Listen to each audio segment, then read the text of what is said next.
Mettre à la disposition du public, qu'ils soient étudiants, chercheurs ou généalogistes, les archives retraçant notre passé, c'est l'une des missions essentielles des archives de l'État à Mons.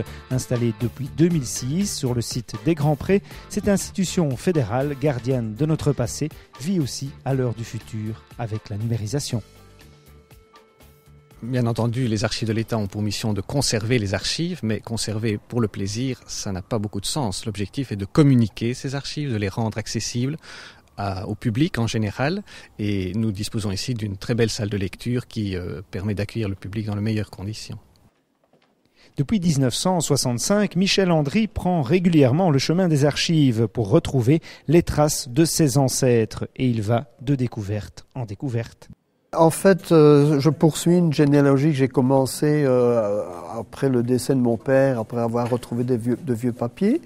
Et bon, depuis 1965, et puis j'ai fait celle de ma mère, et puis maintenant on fait celle pour les enfants, les cousins, des amis qui viennent, des connaissances, et les membres de notre association.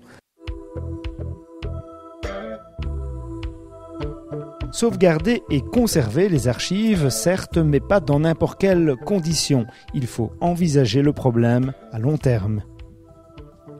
Là, vous êtes en train d'ouvrir l'espace consacré aux archives des communes. Est-ce qu'elles doivent obligatoirement déposer leurs archives ici chez vous ? Non, les communes ne sont pas obligées de déposer leurs archives aux archives de l'État. Elles peuvent le faire, mais ce n'est pas une obligation. Ici, il s'agit de l'ancienne commune de Jemappes, dont le fonds a été inventorié, fait l'objet d'un inventaire qui est consultable. Ces documents sont consultables en salle de lecture.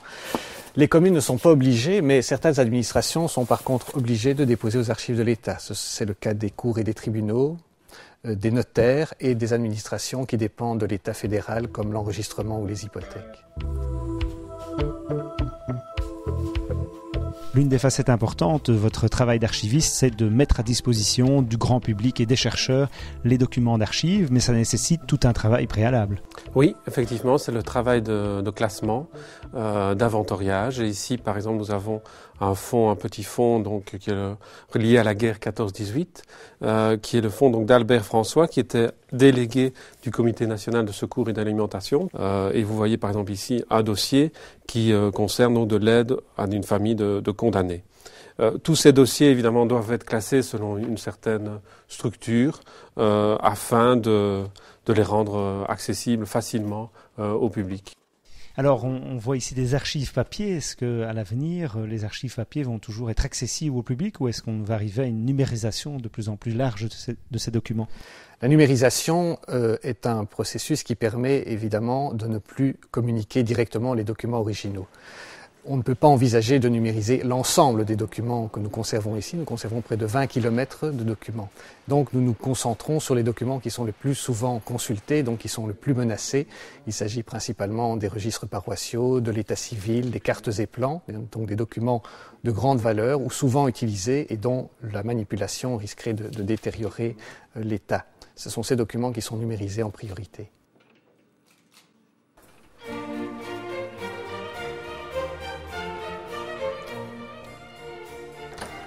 Au sein des archives de l'État, ce sont des dizaines de kilomètres de documents qui sont conservés. Certains sont plus emblématiques que d'autres. Bien, les archives de l'État conservent majoritairement des documents d'archives publiques, mais aussi des documents d'archives privées. Nous avons rassemblé ici un certain nombre de documents relativement exceptionnels, donc tous les documents que nous conservons ne présentent pas ce bel aspect esthétique, mais nous en avons rassemblé ici quelques-uns pour donner un petit peu une idée de ce que l'on peut trouver aux archives de l'État. Il s'agit ici d'un plan du milieu du XVIe siècle des fortifications de la ville de Mons.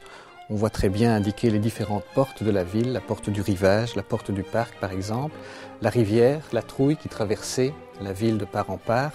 Et le petit texte qui figure là au milieu indique précisément les modifications qui étaient envisagées à ce moment-là au niveau des fortifications de la ville de Mons.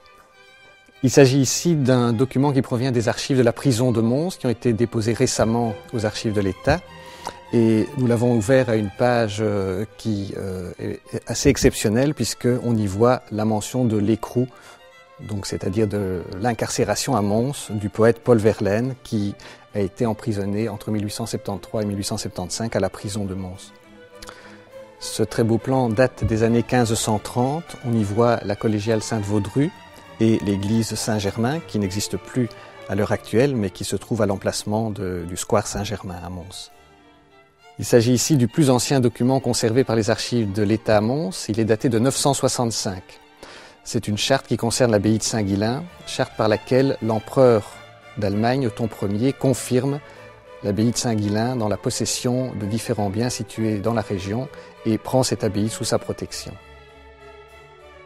Ce document s'appelle un besognier. Il s'agit d'une description des biens du prince de Croÿ qui date du début du XVIIe siècle. La description figure dans ce petit cahier et en rapport avec ce cahier, un plan, un très beau plan a été dressé avec une légende donc, qui permet de se repérer par rapport à la description des biens.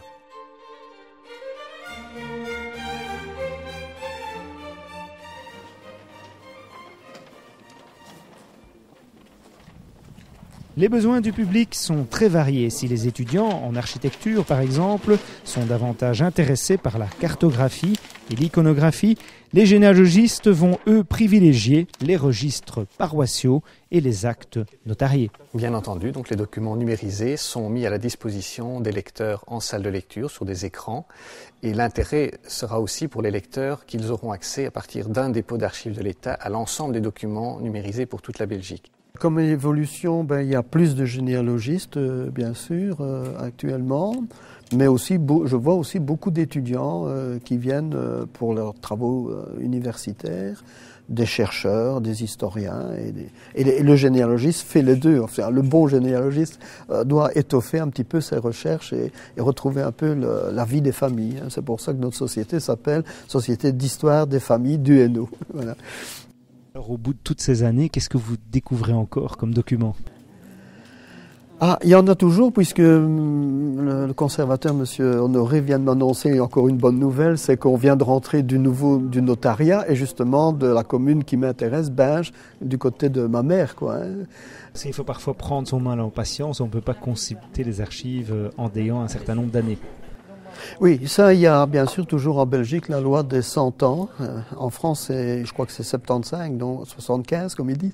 Mais c'est vrai qu'il faut attendre 100 ans. Et ici, nous venons enfin d'arriver en 2010. Donc, nous avons accès de 1900 à 1910, ce qui est fort intéressant. Et on refait de nouvelles découvertes.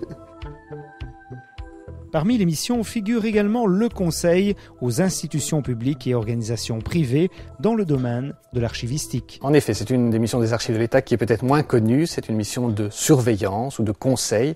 Nous sommes régulièrement appelés dans les communes, dans les CPAS, dans les cours et tribunaux, de façon à donner des conseils à toutes ces administrations sur la meilleure façon de conserver leurs archives, sur le tri qui a lieu d'effectuer dans les archives, car il est inutile de tout conserver, donc on conserve les documents qui ont un intérêt historique et nous élaborons des tableaux de tri qui précisent pour les différentes catégories de documents les délais de conservation et quand ils peuvent être éliminés.